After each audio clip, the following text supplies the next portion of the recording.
lanjutkan.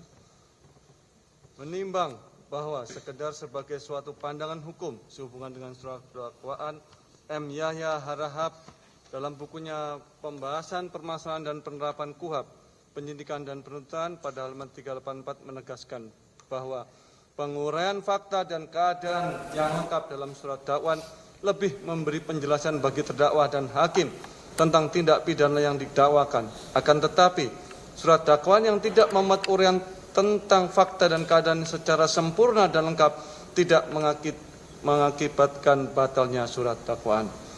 Menimbang bahwa selanjutnya ditegaskan dalam putusan Mahkamah Agung RI nomor 36K/KR 1968 tanggal 20 Agustus 1969 yang memberikan kaedah, walaupun surat dakwaan tidak menyebutkan fakta dan keadaan yang menyertai perbuatan yang didakwakan secara lengkap tergambar, tidak dengan sendirinya mengakibatkan batalnya putusan. Menimbang, kemudian M. Yahya Harahap SH menegaskan lebih lanjut dalam bukunya tersebut, halaman 161 dan 162, yang berpendapat bahwa sebenarnya pasal 143 ayat 2 huruf B KUHP tidak menyebut dengan tegas keharusan surat dakwaan menguraikan secara cermat, jelas, dan lengkap cara tindak pidana dilakukan. Dan yang diharuskan adalah uraian cermat, jelas, dan lengkap mengenai tindak pidana yang didakwakan, termasuk uraian tentang keadaan yang melekat pada tindak pidana. Namun tidak semua keadaan meski diuraikan, tetapi cukup keadaan yang benar-benar relevan dengan dan kejelasan tindak pidana yang didakwakan.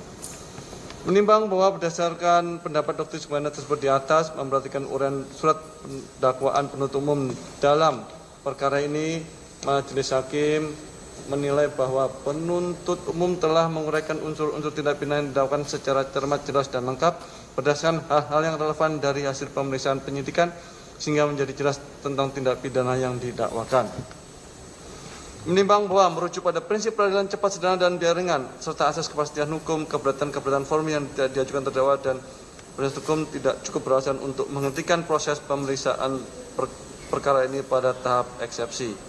Menimbang bahwa sejalan dengan tujuan hukum acara pidana yang menemukan kebenaran material dan mengadili dengan adil dan benar, maka sebagian keberatan-keberatan terdakwa dan penasihat hukumnya lebih menyangkut aspek pembuktian lebih tepat dipertimbangkan dalam pemeriksaan pokok perkara. Menimbang bahwa berdasarkan seluruh pertimbangan di atas, Majelis Hakim berpendapat bahwa keberatan eksepsi yang diajukan oleh terdakwa melalui penasihat hukumnya tidak beralasan menurut hukum. Menimbang bahwa oleh karena keberatan eksepsi terdakwa tidak beralasan menurut hukum, maka pemeriksaan perkara ini harus dilanjutkan dalam pemeriksaan pokok perkara. Menimbang oleh karena putusan ini mengenai keberatan dari penasihat hukum terdakwa dan terdakwa terhadap terdakwa penuntut umum, maka perhitungan mengenai biaya perkara ini ditangguhkan sampai dengan putusan akhir. Mengingat pasal 1656 ayat 1 dan ayat 2 Kitab Undang-Undang Nomor 8 1981 tentang hukum acara pidana atau KUHP mengadili: 1. Menyatakan keberatan dari penasihat hukum terdakwa dan terdakwa Hasto Kristianto tidak dapat diterima. 2. Memerintahkan penuntut umum untuk melanjutkan pemeriksaan perkara nomor 36/TPK/2025 PN Jakarta Pusat atas nama terdakwa Hasto Kristianto berdasarkan surat dakwaan penuntut umum tersebut di atas.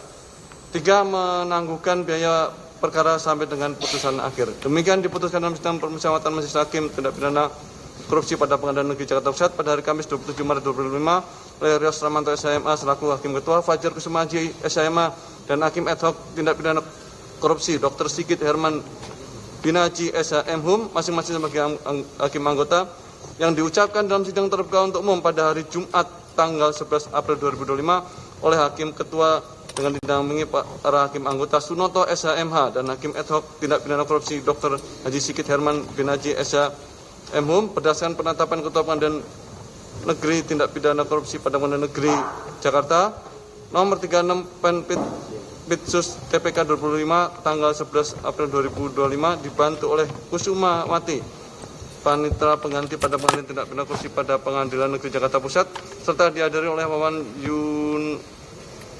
Yunarwanto dan kawan-kawan penuntut umum pada Komisi Pemberantasan Korupsi dan terdakwa didampingi para penasihat hukumnya. Begitu ya putusan yang telah jatuhkan oleh majelis, dan terhadap putusan ini kepada terdakwa dan penasihat hukum dapat mengajukan perlawanan sebagaimana telah ditentukan oleh undang-undang, dan oleh karena putusan penasihat hukum eksepsi atas penasihat hukum terdakwa ditolak, maka sidang dilanjutkan dengan acara berikutnya, yaitu adalah pemeriksaan saksi.